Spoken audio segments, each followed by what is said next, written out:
Narraciones extraordinarias, asesinatos de la calle Morgue. Las cualidades de la inteligencia calificadas como analíticas son pocas.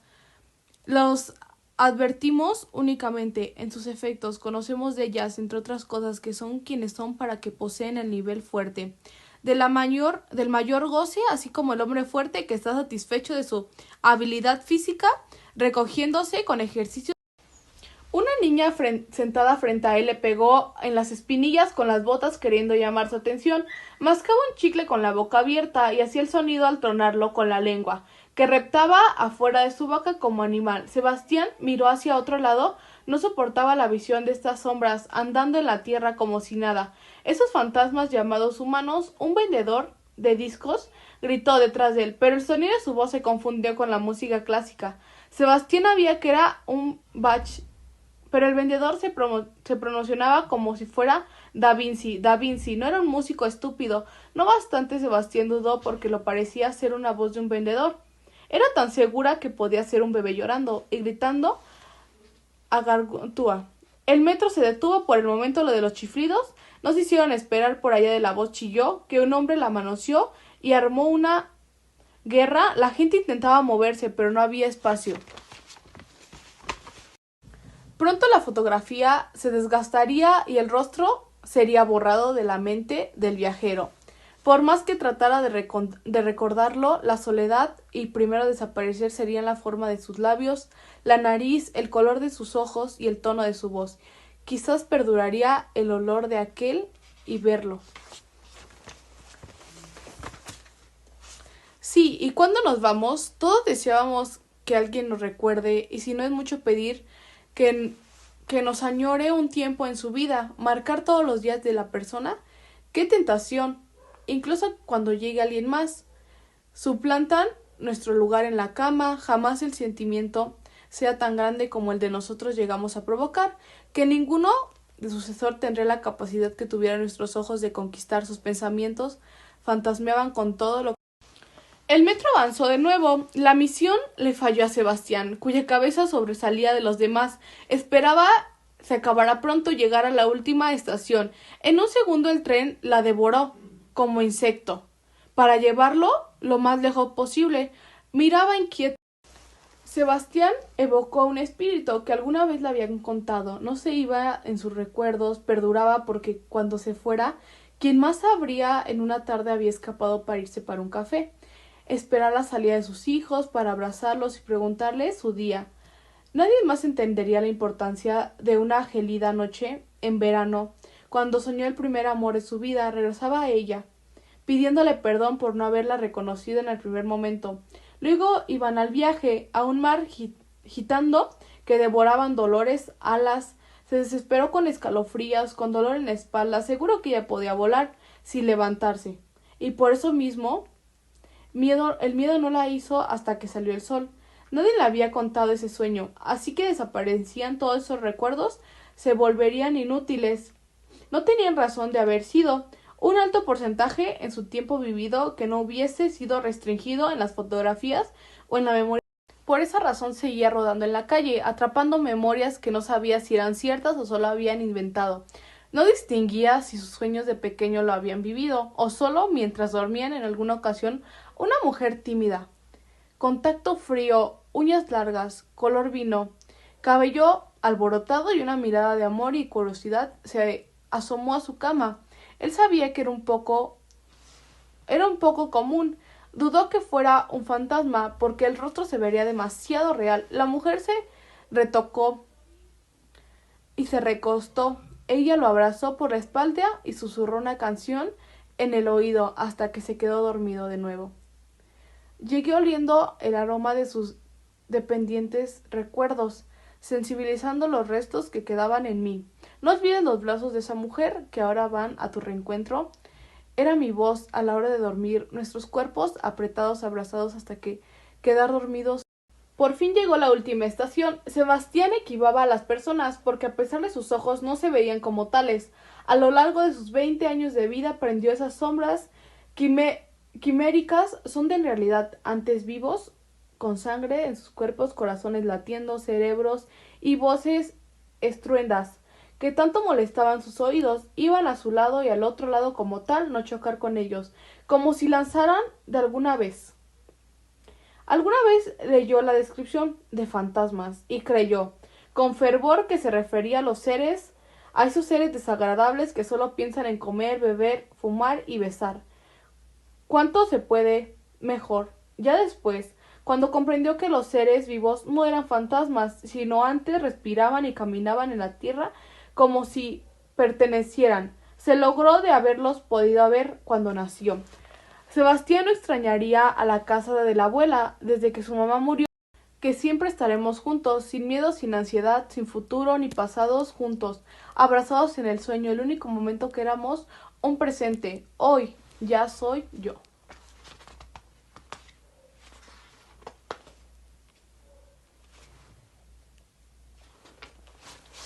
Memoria feliz de sentir que no era un fantasma o una fantasía. En verdad había vuelto por ella. Sabía que no estaba loca. Su corazón aprendieron. Ese amor, por más ilógico que fuera para el mundo, existía. Por lo general, lo más descabellado por el mundo es lo más racional para los enamorados. La enamorada de Sebastián saldría al menos a despedirlo con un beso apasionado en los labios, esas despedidas eternas en donde dices adiós 5 veces, pero tus pies no se mueven porque no te quieres ir. Esperar con ansiedad su voz en tu oído. Quédate, no te vayas. Nadie salió a despedir a Sebastián y a estas alturas es probable de quien lo conoció no lo recuerdes.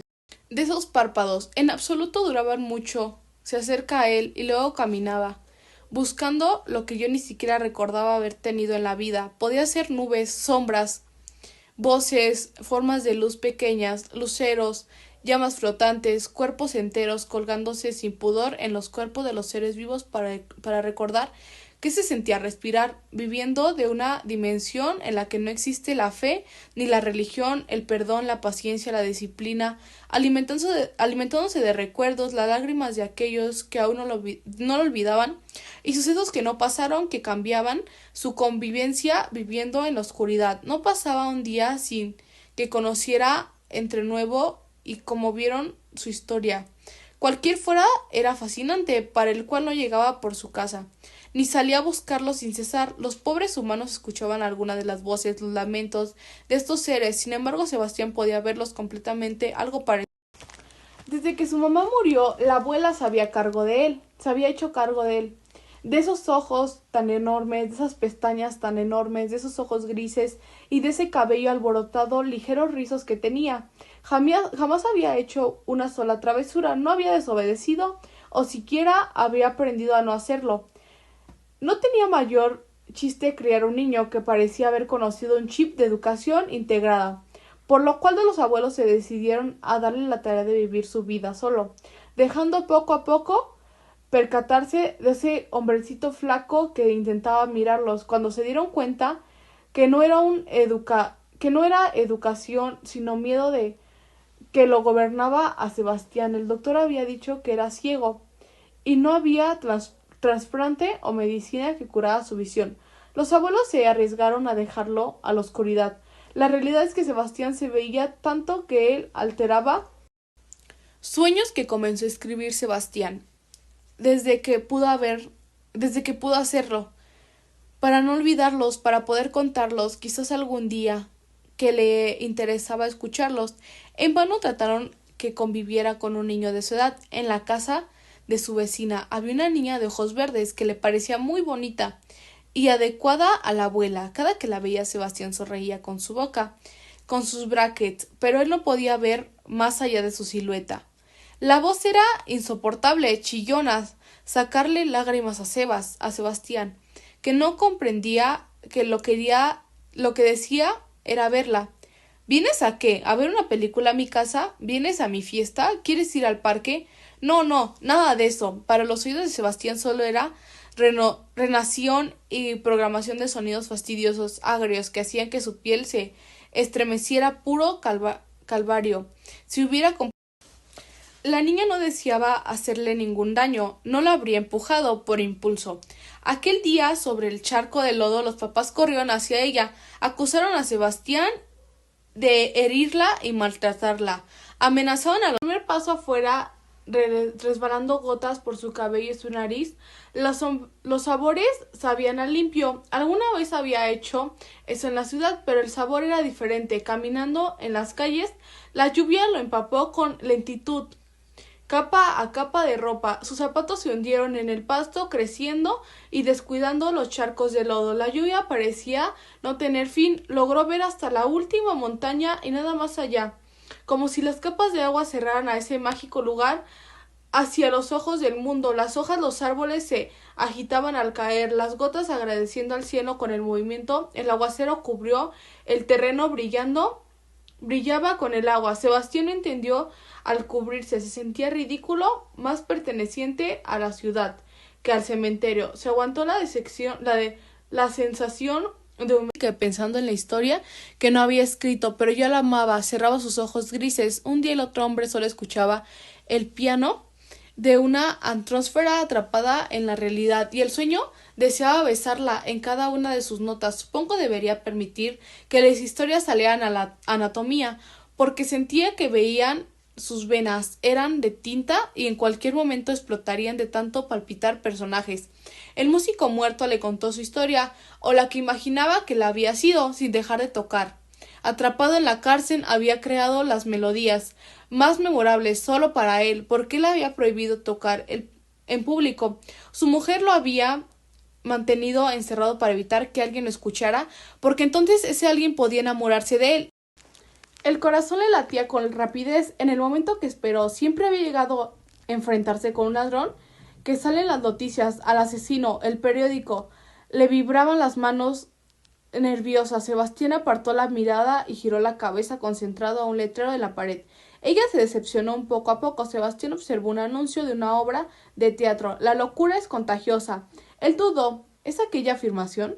Si no es él, pensó la anciana, quizás es otro más alto, más fuerte, que destrozaba con movimientos. Hizo chiquidos con la boca para llamar la atención de Sebastián. Aquí estoy, vamos, estoy preparada para enfrentar. No volteó y ella se bajó, decepcionada, de la estación. Que ese alguien saliera corriendo para detenerlo, gritándole que lo amaba, que no podía estar sin él. Se iba. Supuesto, él se iría de cualquier forma, pero tal vez en el último beso. Muchas veces las personas en media edad se sienten ineptas en relación a los hijos en general. Son adolescentes, por lo tanto en la plena tentación del rol de los padres. En este periodo son muy frecuentes a las crisis concuyales, porque la diferencia entre la psicología masculina y la femenina aumenta normalmente como que en una cierta edad. También desde un punto de vista físico, mientras la mujer alcanza su madurez, su mayor potencia del hombre inicia lento, decible. De cualquier modo que fuere, ambos hombres y mujeres no se sientan ya atractivos como lo fueron alguna vez, por lo que para algunas mujeres puede ser traumático, se reconstruyen los senos, los ojos, las caderas, apuntan todo o casi sobre el aspecto físico. Para algunos hombres, en la ocasión para caer en la trampa de un nuevo amor, sobre todo a una mujer mucho más joven. Las almas de la casa. También aquí hay destrificar un argumento tribullado. Aún sintiéndose solas, las almas de la casa no pertenecen al grupo de media edad, que se sienten muy solo. Por ejemplo, mucho depende de la posibilidad económica del marido, si no son masculinas. Si el sentido de la soledad aumenta, así por el tiempo en el que el marido permanece afuera de la casa por el trabajo, más el marido se queda fuera de la casa para aumentar el sentido de la soledad. Las personas alcohólicas pertenecen a uno de los grupos de medida de edad. Se sienten mayormente en la soledad. Yo creo que la soledad está en las personas que están relacionadas con el autoestima. Cuanto más baja el autoestima, más fuerte es el sentido de la soledad. En este grupo las mujeres se sienten más solas que los hombres. Ni las cosas mejoran si aumentan el temor económico o en el nivel cultural. Hay un cambio correccional sobre la capacidad de hacer amistad.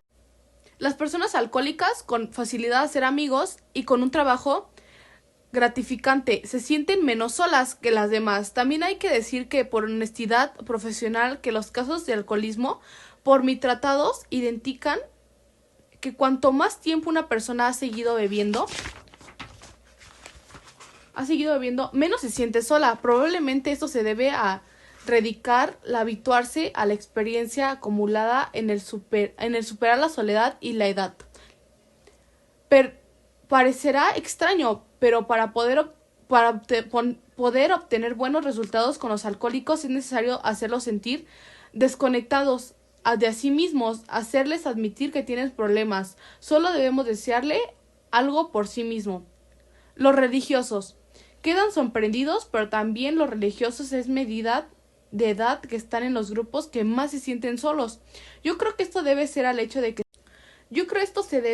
hecho de que están continuamente con personas solas o que presentan problemas. Es difícil tratar con personas infelices, sin involucrarse en sus sentimientos tristes de soledad. Un momento de crecimiento. La soledad es la medida de edad. No está destinada a durar para siempre. La tercera edad. Las cosas que más les sorprenderán, estoy seguro que más me han sorprendido a mí, es descubrir que los ancianos no construyen el grupo más solo. Al contrario, los ancianos como grupo han resultado los menos solos. La idea de una profunda soledad del anciano es muchas veces estereotipos. Esto confirma mi teoría que la soledad no nos acompaña desde el nacimiento, es con natural al ser humano y con la incrementación necesariamente con el aumento de la edad. Sinceramente existen muchos ancianos solos. Para esto sucede en otros grupos clasificados. Sin duda hoy los ancianos se encuentran en condiciones diferentes respecto a las generaciones procedentes. Muchos poseen una casa, una pensión, ahorros, pero otros luchan por sobrevivencia. Un dato interesante surgido de la investigación que he hecho en mi escuela, que la mayoría de los ancianos no ven la frecuencia a los propios hijos o a los nietos. Luego otros argumentan trillando que hay destiminificación a las personas ancianas, no desean vivir solas, mucho menos ser adoptadas en la situación en cual viven. La casa de la asistencia. Los ancianos que viven en la casa de la asistencia no representan de ninguna manera el grupo más solo, pero se sienten solos que los cataneos que viven en su propia casa. La investigación ha evidenciado que también en estos casos el factor salud tiene su importancia, por lo que está físicamente se siente menos solo. Los pensionados.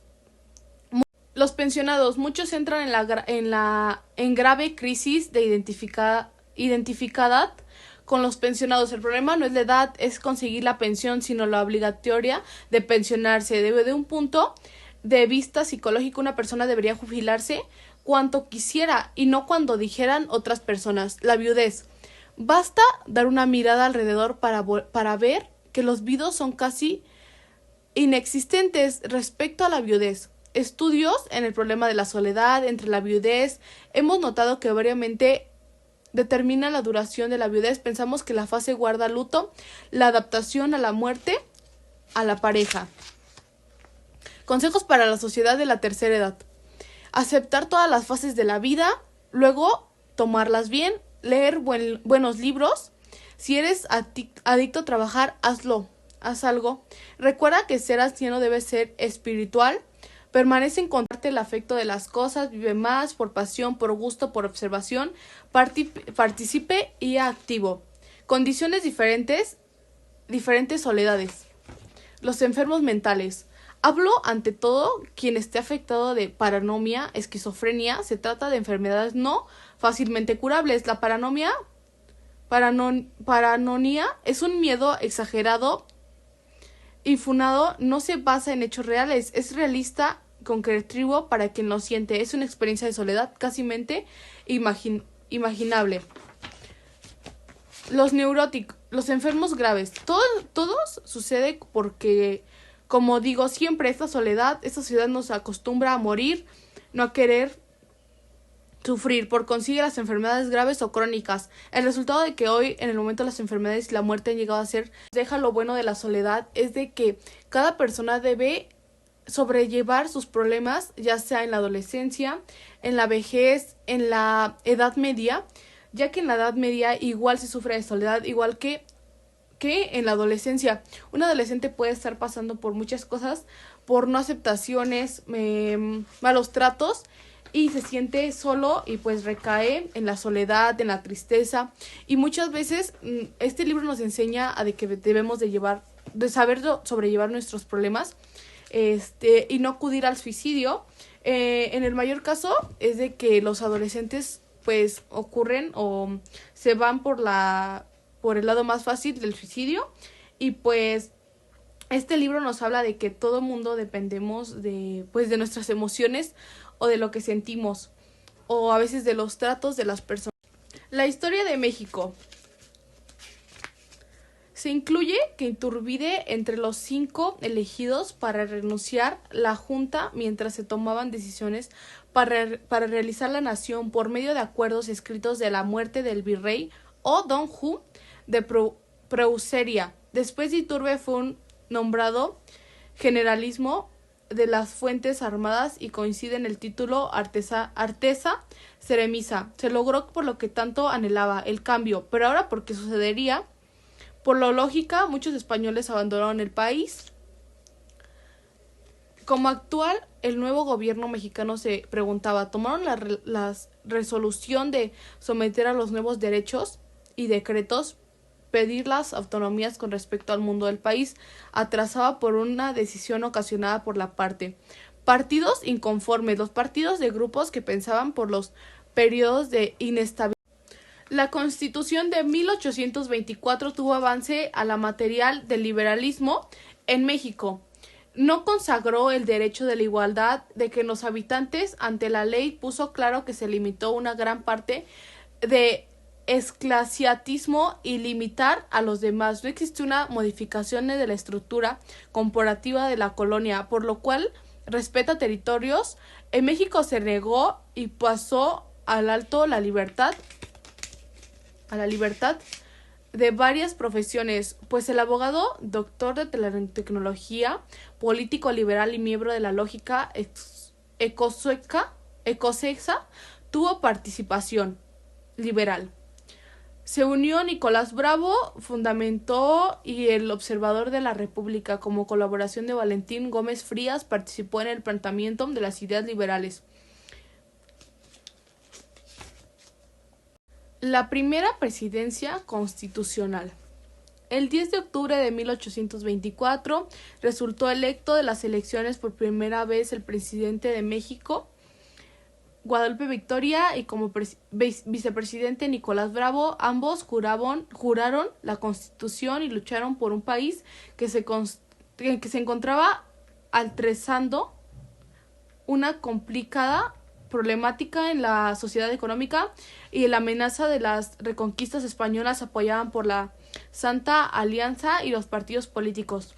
Cuando inició la gestión de Guadalupe Victoria como presidente, entre los miembros que su ficante se encontraban Lucas Alemán, reconocido como conservador centralista, y asimismo Miguel Ramos Acipe. Se lograron avances como fueron el reconocimiento como país independiente por parte de la Gran Bretaña, a lo que significó obtener que México, Joel R., otros personajes claves de la lógica yoquina fue quien intervino el registro de la ciudad de Filadelfia.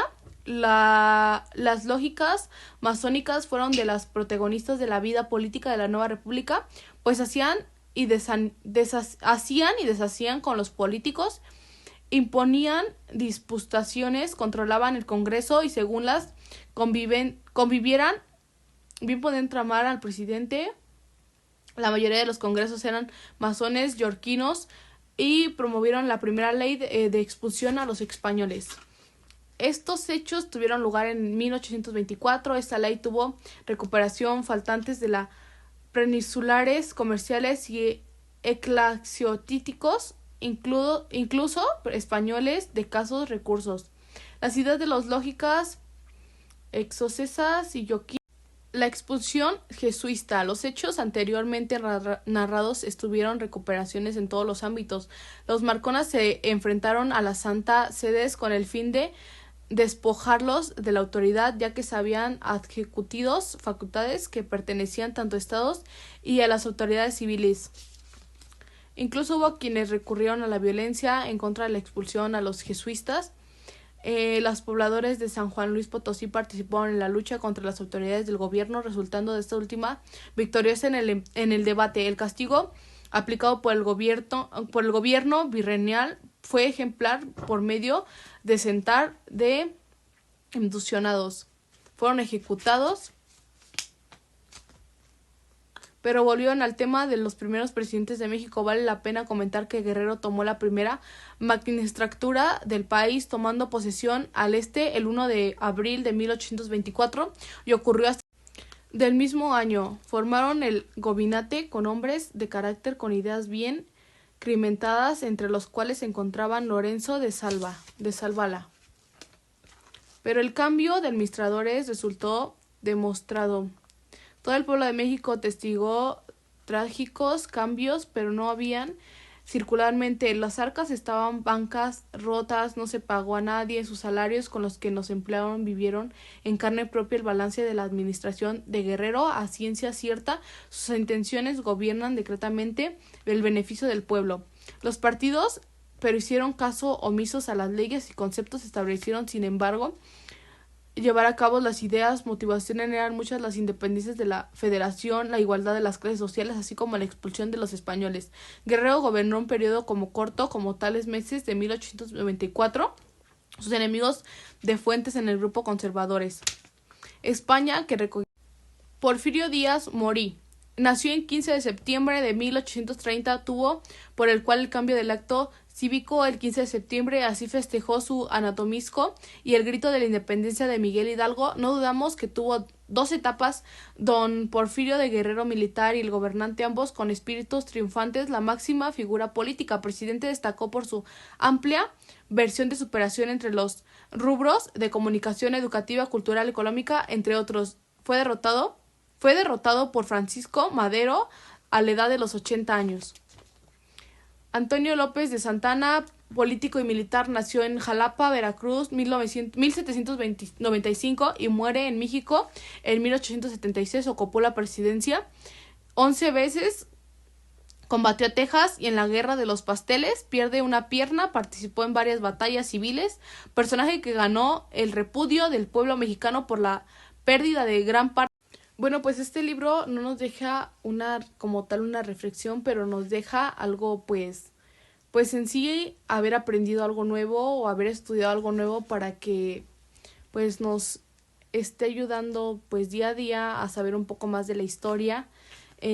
Pues el contenido o lo que nos deja puede ser un poquito más de la independencia, hablar más de la independencia o saber hasta en qué año sucedió cada cosa. El primer imperio, el país en crisis, la Constitución de 1824 también nos enseña como que una pequeña biografía de cada contribuyente a la historia de México, y pues nos enseñan el año en el que falleció, en el año en el que pues logró cada cosa, o en el año en donde murió, cómo murió, en dónde murió, en qué año. Francisco Ignacio Madero González nació el 30 de octubre de 1874. Ignacio no idaleció, como suelas llamarle a varios historiadores, la humanidad que demostró desde muy joven expresaría hasta ocupar la máxima gobernatura. Agustín Iturbide nació en Morelia el 27 de noviembre. A los 20 años dio partícipe a la guerra militar, alcanzó el grado de coronel del ejército realista. Vicente Guerrero a favor de los insurgentes. En septiembre de 1821 entró a la Ciudad de México a enfrentar el ejército trigagante. Gracias a los destacados partícipes logró la independencia de México. Nicolás Bravo nació en Guerrero y empezó su carrera militar cuando se unió a las fuerzas de la Galeana, quien mandaba a la Burgundia. Morelos, combatió